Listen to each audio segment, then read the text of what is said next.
So today I'm going to show you just the two basic methods that we talked about: broadcast fertilization and liquid injection into the soil itself. Certainly the broadcast method is very straightforward. You have a spreader, you follow manufacturer's directions on how to get the rate that you want, and of course you're applying the rate based on your soil test. For woody plants, you're using a coated fertilizer, which means it's a slow release fertilizer. That's very important when you're fertilizing woody plant material. The biggest thing to keep in mind when you're doing that, especially if you're working in confined areas where you have hardscapes, you need to make sure you brush off that fertilizer from that hardscape material. Sweep it off, blow it off, get it back into the plant area, because when it rains, then that fertilizer can end up in the water that can then pollute our groundwater resources. So be sure that you get that fertilizer off the hardscapes. So the other method I wanted to show you today is the soil injection method. It's a liquid fertilizer.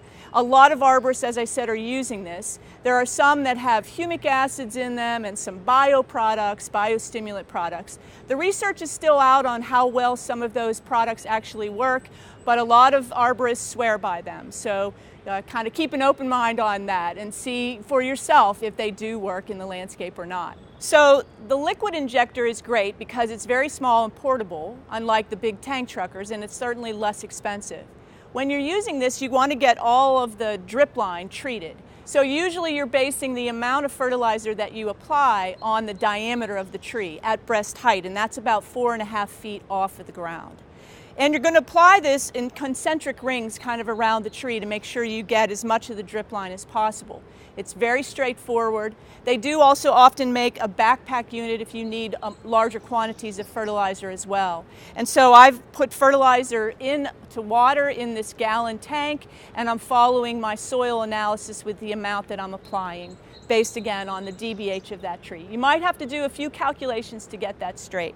So it's very simple and straightforward. You simply pull up on the device and then you push down. And you need to push kind of slowly to make sure that you're getting the fertilizer actually into the ground. The soil's a little wet here today, so it's maybe not receiving a whole lot of water at this point. But you want to just base it on the kind of conditions at hand when you're actually doing the application. And so the next thing you would do, of course, is pull the unit up and move it about 18 or 20 inches away, press it back down in the ground. And of course, if you hit a root, you can always move positions. Again, pull up on it and then simply slowly inject into the soil system.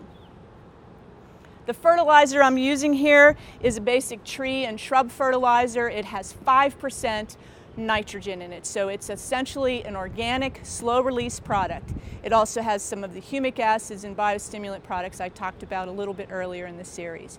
So really read up, do a little bit of research before you choose the fertilizer that you want to work with.